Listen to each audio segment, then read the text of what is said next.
तो 9/11 वाली घटना हुई थी अमेरिका में, ट्रेड सेंटर पे, जो अमेरिका में करा था ना इसने लादेन ने कांड, ट्रेड सेंटर का। तो कहते हैं कि ट्रेड सेंटर पे बेसिकली, ट्रेड सेंटर का मतलब ही, ट्रेड का मतलब आप जानते हैं व्यापार होता है, तो बिजनेस टाइकून्स थे वहाँ पे, बहुत सारे बड़े बड़े बिजनेस एग्जिस्ट करते थे, उनके ऑफिसेस थे उसमें ट्रेड सेंटर में।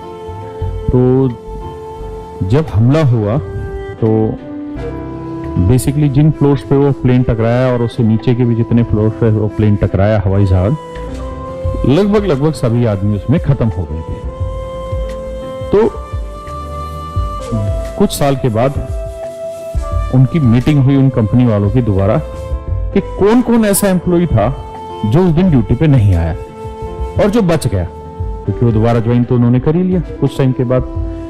तो आए कि भाई ये इतने आदमी ऐसे थे, सारे बैठ गए सामने कि भाई ये वो व्यक्ति थे जो उस दिन ड्यूटी पर नहीं आ पाए, ऑफिस में नहीं आ पाए, और नहीं आ पाए इस वजह से इनकी जान बच गई। एक एक से पूछा कि भाई आपकी जान कैसे बची, मतलब आप क्यों नहीं आए ऑफिस? तो उसने कहा कि मैंने उसी दिन नया जूते खरीदे थे और नए जूते पहन के मैं ऑफिस आने लगा।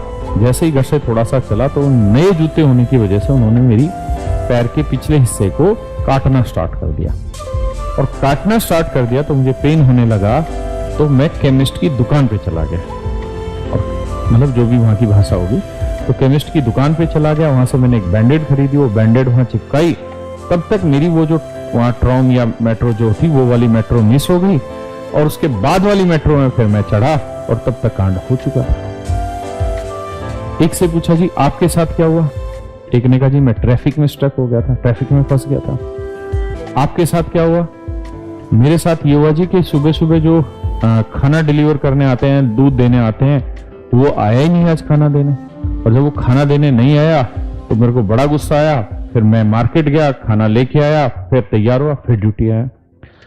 ऐसे करीबन वो 150-200 लोग थे, और उन 150-200 लोगों की कहानियां सुनी सबकी कि भाई कौन कौन किस वजह से नहीं आ पाया ड्यूटी। किसी ने कहा कि आज मेरे बच्चे का पहला दिन था स्कूल में, तो मैं उस अपॉर्चुनिटी को मिस नहीं करना चाहता था और मैं अपने बच्चे को स्कूल छोड़ने चला गया, इस वजह मैं ऑफिस नहीं आया या लेट पहुंचा, और तब तक ये वाली कहानी हो गई। तो मेरे प्यारे बच्चों, कहने का मतलब ये है कि आप जिस भी सिचुएशन में हैं, आप सबसे बेहतरीन सिचुएशन में, आप अच्छा करने का प्रयास करिए, लेकिन उस अच्छा करने के पीछे फ्रस्ट्रेट मत होइए, उस अच्छा करने के पीछे डिप्रेस मत होइए। आप जहां हैं, जिस जगह है, वो सबसे राइट टाइम, राइट मोमेंट है। पता नहीं कितने ऐसे लोग हैं जिनको ये मौका नहीं मिल पा रहा जिस जगह आप हैं। कितने ऐसे लोग थे जिन्होंने उस दिन नया जूता नहीं पहना, अगर पहन लिया होता और उनको भी जूते ने स्टक किया होता तो मेडिकल शॉप पे जाते हो, कुछ लेट हो जाते और जिंदगी बच जाती। पता नहीं कितने ही ऐसे लोग थे जो मर गए जिनके बच्चे का आज पहला दिन नहीं था स्कूल में।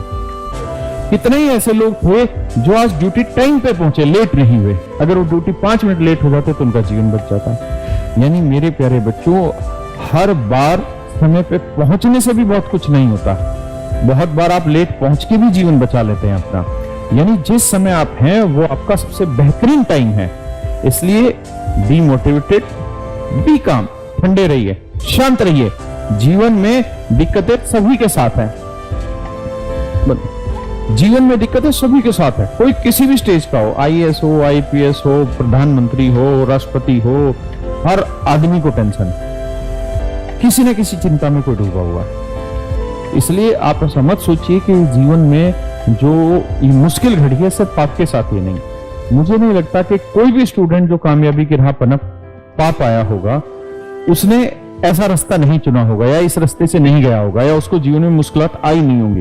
यार बहुत आई है, हमें भी आई है, हमसे पहले वालों को भी आई थी, आपको भी आ रही है, हमारे बाद वालों को भी आएगी। यानी ये तो एक संघर्ष है, ये तो एक रास्ता है ना। तो इस रास्ते का एंजॉय करिए, पढ़ते रहिए, मेहनत करते रहिए। आपका सिलेक्शन हो गया, बहुत अच्छी बात है, नहीं हुआ तो बहुत ही अच्छी बात है। आपने देखा ना, जो समय पे पहुंच गए बहुत अच्छी बात थी, लेकिन जो समय पे नहीं पहुंचे वो बहुत ही बहुत अच्छी बात थी, क्योंकि उनका जीवन बच गया। तो जरूरी नहीं ना कि आपकी लाइफ की डेस्टिनी आपको आईएएस बनाने पे ही तुली हुई है। नहीं, क्या पता आपकी लाइफ की डेस्टिनी ने आपके लिए बहुत कुछ सोचा हुआ हो। है ना? तो बिल्कुल मत परेशान होइए, हमेशा संयम से काम करिए। जीवन में आपके साथ हमेशा अच्छा होगा।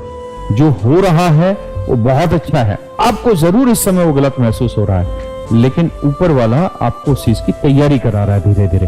तो फ्लक्चुएशन में घबराइए मत, सभी के साथ आता है, आपके साथ भी आ रहा है। मेहनत करिए, आगे बढ़िए, अच्छा काम करने का प्रयास करिए, लेकिन उसके लिए अपने आप को इतना मत झोंकिए कि आप एक डिप्रेशन की स्टेज पकड़ लें या घबरा जाए।